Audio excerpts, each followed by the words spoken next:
ഇടവം രാശിയുടെ മധ്യഭാഗത്തായി സ്ഥിതി ചെയ്യുന്ന ഒറ്റാലിന്റെ ആകൃതിയിൽ കാണപ്പെടുന്ന 42 നക്ഷത്രങ്ങളുടെ സമൂഹമാകുന്നു. സ്ത്രീയോനി നക്ഷത്രമാണ്. മനുഷ്യഗണവും ഈ നക്ഷത്രത്തിന്റെ ദശാനാഥൻ ചന്ദ്രനാണ്. രോഹിണി നക്ഷത്രത്തിൽ ജനിക്കുന്നവർ മിക്കവാറും കുശാഗ്രരായിരിക്കും.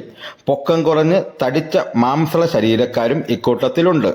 അതെല്ലാം അവരുടെ ജാതകത്തിലെ ഗ്രഹസ്ഥിതി വശാൽ ഉണ്ടാകാവുന്ന അപൂർവ ലക്ഷണങ്ങളായിരിക്കും. ഏതായാലും ഇവരുടെ കണ്ണുകൾക്ക് പ്രത്യേകമായി ഒരു ആകർഷണവും വശ്യതയുമുണ്ട്. സൗന്ദര്യശാലികളായ ഇവർക്ക് അന്യരെ ആകർഷിക്കത്തക്ക ഒരു വശീകരണ ശക്തിയും ഉണ്ടായിരിക്കും. നിസാര കാര്യങ്ങളാൽ ശോഭിക്കുന്ന സ്വഭാവമാണ് ഇവർക്കുള്ളത്.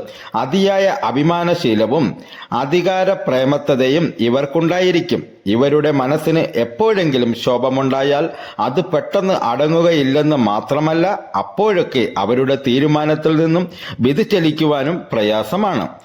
വേറൊരാളുടെ കുറ്റങ്ങളും കുറവുകളും കണ്ടുപിടിക്കാൻ ഇവർക്ക് അസാമാന്യമായ വാസന ഉണ്ടായിരിക്കും. ധാരണാശക്തി കൂടിയിരിക്കും. എന്നാൽ സ്ഥിരമായ ഒരു ലക്ഷ്യത്തെ മുൻനിർത്തി പ്രവർത്തിക്കുവാൻ ഇവർ അപ്തരായിട്ടാണ് കണ്ടുവരുന്നത്. ബുദ്ധിയേക്കാൾ ഹൃദയമാണ് ഇവരുടെ എല്ലാ കാര്യങ്ങളെയും ഭരിക്കുന്നത്. സ്നേഹം തോന്നിയാൽ എന്തും ചെയ്യുമെന്നതുപോലെ തന്നെ വിരോധമുണ്ടായാൽ എന്ത് ഉപദ്രവങ്ങൾ ചെയ്യുവാനും ഇവർ മടിക്കില്ല. സ്വന്തം കഴിവിനെ പറ്റി ഇവർക്ക് വലിയ മതിപ്പാണുള്ളത്. ഈ നക്ഷത്രക്കാർ പ്രായേണ സത്യത്തെ വളരെ ബഹുമാനിക്കുന്നവരായിരിക്കും. നിവൃത്തിയുള്ളിടത്തോളം സത്യമായും ആത്മാർത്ഥമായും പെരുമാറുന്ന സ്വഭാവമാണ് ഇവർക്കുള്ളത്.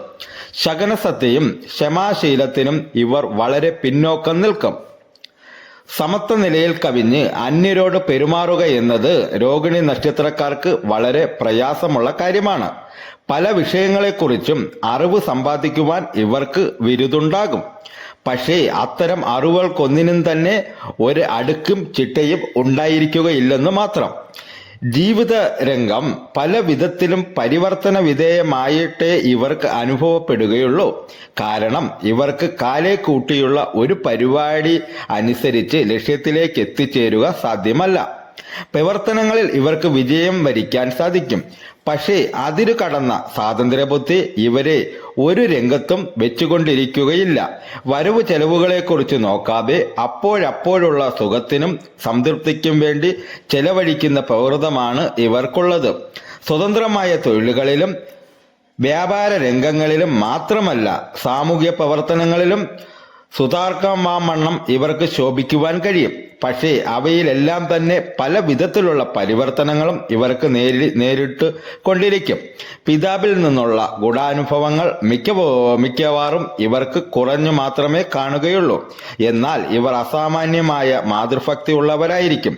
ഇവരുടെ സ്വതന്ത്ര ബുദ്ധി പലപ്പോഴും അധംപതനത്തിന് വഴി തെളിച്ചിട്ടുള്ളതായി പല അനുഭവങ്ങളും ചിലരെ സംബന്ധിച്ച് കണ്ടുവരുന്നുണ്ട്. നിസാരതയുടെയും നിസ്സാകതയുടെയും അടിത്തട്ടിൽ നിന്നും വളരെ ഉയർന്നു വന്നിട്ടുള്ളവരും ഈ നാളുകാരിൽ കാണപ്പെടുന്നുണ്ട്.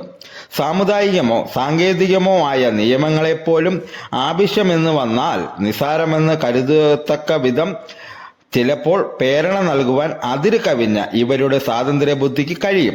അതുകൊണ്ട് വിവാഹ ജീവിതത്തിൽ എന്ന പോലെ സാൻമാർഗ ജീവിതത്തിലും ഇവർക്ക് പരാജയമുണ്ടാകുമെന്നതാണ്. രക്തദോഷം, രക്തക്കുറവ്, പിത്തപ്രധാനമായ രോഗം ഇവയിൽ ഏതെങ്കിലും ചിലപ്പോൾ ഇവരെ ഉപദ്രവിക്കും. മൂത്രരോഗം, പ്രമേഹം, ക്ഷയം, ശ്വാസകോശ സംബന്ധമായ രോഗങ്ങൾ എന്നിവയും വാതരോഗത്തെയുമാണ് ഇവർ ഭയപ്പെടേണ്ടത്.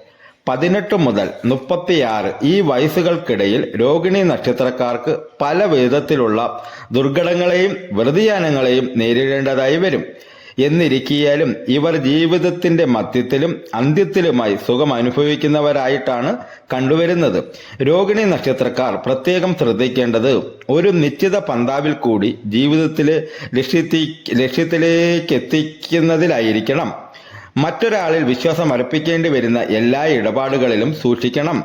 ആരെയും അത്രയധികം പരിശോധിച്ചു നോക്കാതെ വിശ്വസിക്കുകയും സഹകരിക്കുകയും ചെയ്യുന്ന ഒരു സ്വഭാവം ഇവർക്ക് നൈസർഗികമായിട്ടുണ്ട്. നക്ഷത്രമൃഗം നൽപ്പാമ്പാണ്. വൃക്ഷം ഞാവൽ. ഗണം മനുഷ്യഗണമാണ്. യോനി സ്ത്രീ. പക്ഷി പുള്ള്. ഭൂതം ഭൂമി.